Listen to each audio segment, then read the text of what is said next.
C'est un projet immobilier comme il en existe des dizaines à Bruxelles. 135 logements au total, 1, 2 ou 3 chambres, vu comme ça on dirait du neuf. Mais sur le terrain, c'est ce qu'on appelle une reconversion.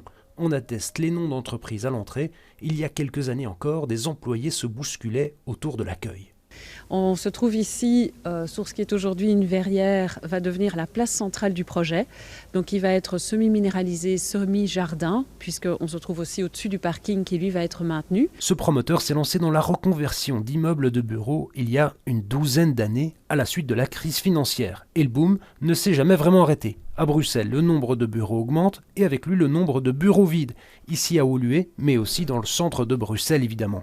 Tous les quartiers sont touchés. En 2020, on a 20% de la création de nouveaux logements qui sont issus de bureaux reconvertis. Donc on voit que c'est déjà une place importante.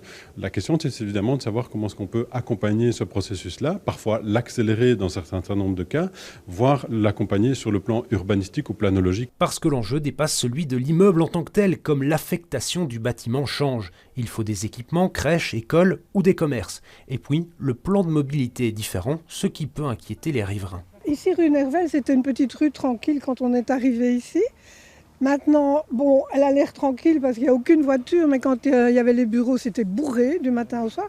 Mais ce qui est bien, c'est que le soir, ils partent. Bref, un travail de transformation de tout un quartier qui doit être suivi de près et concerté entre privés et les autorités. Mais l'objectif, c'est d'éviter d'arriver d'une situation déséquilibrée bureau d'un côté vers une situation qui serait déséquilibrée logement de l'autre. Et donc, effectivement, de l'accompagner. On essaye toujours d'animer les rez-de-chaussée, que ça se soit par du commerce, soit quand c'est un immeuble de bureau, par des espaces partagés dans les salles de réunion. Une piste donc pour pallier le manque de logements à Bruxelles, mais loin d'être la solution miracle. Pour l'instant, ces types de logements restent haut de gamme et donc particulièrement chers.